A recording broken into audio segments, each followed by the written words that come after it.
प्रेम से बोलिए शंकर भगवान की जय। आइए जानते हैं महाशिवरात्रि व्रत कथा के बारे में। अगर महाशिवरात्रि के दिन विधि विधान से भगवान शिव की पूजा करने से मनोकामनाएं की पूर्ति होती है। 26 फरवरी बुधवार को मनाई जाएगी महाशिवरात्रि। शिव जी की पूजा बेलपत्र धतूर भांग समी आदि का जितना महत्व है उतना ही व्रत कथा का भी है। यदि आप महाशिवरात्रि पर व्रत रखकर शिव पूजा कर रहे हैं तो आपको महाशिवरात्रि की व्रत कथा जरूर पढ़नी या सुननी चाहिए। शिव पुराण में महाशिवरात्रि की व्रत कथा और उसके महत्व के बारे में बताया गया है। महाशिवरात्रि का व्रत कथा एक शिकारी चित्रभानु के बारे में जिसने अनजाने में शिवरात्रि का व्रत और पूजन किया और उसे अंत में मोक्ष की प्राप्ति हुई। शिव पुराण की कथा के अनुसार एक गांव में चित्रभानु शिकारी रहता था। वह कर्ज के तले दबा हुआ था।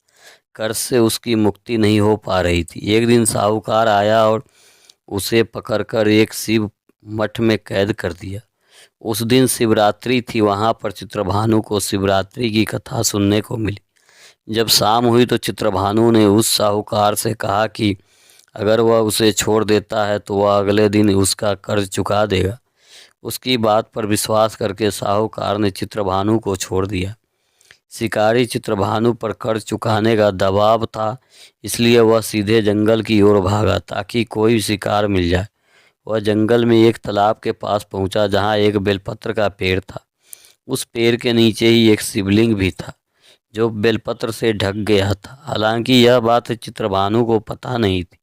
वह बेलपत्र के पेड़ पर चढ़ गया और वहां ठिकाने बना लिया। वहां बैठकर वह शिकार की तलाश करने लगा। उसे भूख और प्यास लगी थी। वह बेलपत्र को तोड़ता और नीचे गिरा देता जो शिवलिंग पर गिरा रहा था। इसी अनजाने में उससे शिव जी की पूजा हो गई। कुछ देर बाद एक हिरन आए जिसके पेट में बच्चा था। वह तालाब में पानी पीने आई थी। चित्रभानु उसका शिकार करने को तैयार था। उस हिरन ने चित्रभानु से कहा कि वह गर्भवती है। यदि उसकी हत्या करते हो तो 2 लोगों की हत्या का पाप लगेगा।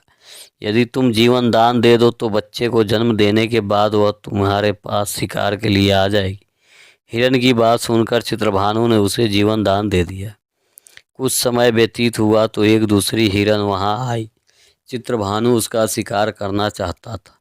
तब उस हिरन ने शिकारी से कहा कि वह पति की तलाश में भटक रही है और काम वासना से पीड़ित है। वह पति से मिलने के बाद शिकार के लिए उपस्थित हो जाएगी। अभी जाने दो। चित्रभानु ने उसे भी जाने दिया। रात हो गई। काफी समय बीतने के बाद एक हिरन अपने बच्चों के साथ तालाब के किनारे आई। चित्रभानु ने एक बार फिर शिकार करने के लिए तैयार हो गया। हिरन ने चित्रभानु को देखा तो कहा कि वह उनका शिकार न करे। वह बच्चों के पिता की तलाश कर रही है। वह जैसे ही मिल जाए वह शिकार बनने के लिए उसके पास आ जाएगी। शिकारी को दया आया, उसने उसको भी छोड़ दिया। चित्रभानु बेलपत्र तोड़कर शिवलिंग पर नीचे गिरा रहा था। सुबह होने वाली ही थी तभी एक हिरन वहां आया। उसने चित्रभानु से पूछा कि क्या तुमने 3 हिरन और उनके बच्चे का शिकार किया है? यदि तुमने उनको मारा है तो मुझे भी मार दो, अगर उनको नहीं मारा है तो मुझे भी जाने दो। उसने आश्वासन दिया कि परिवार से मिलने के बाद वह शिकार के लिए उपस्थित हो जाए। चित्रभानु ने उस हिरन को भी जाने दिया। इधर चित्रभानु से अनजाने में शिवलिंग की पूजा और रात्रि जागरण हो गया। उस समय उसके मन में दया का भाव उमड़ पड़ा और अब तक किए गए शिकार पर उसे पश्चाताप होने लगा। वह यह सब सोच रहा था तभी हिरन का पूरा परिवार उसके सामने शिकार बनने के लिए आ गया। चित्रभानु ने उसे पूरे हिरन परिवार को जीवन दान दे दिया। शिकारी चित्रभानु से अनजाने में शिवरात्रि का व्रत हो गया।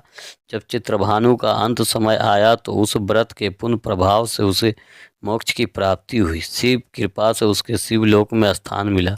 इस प्रकार महाशिवरात्रि का व्रत कथा जो कोई सुनता है उसे सभी पापों से मुक्ति मिल जाती है। प्रेम से बोलिए शंकर भगवान की जय।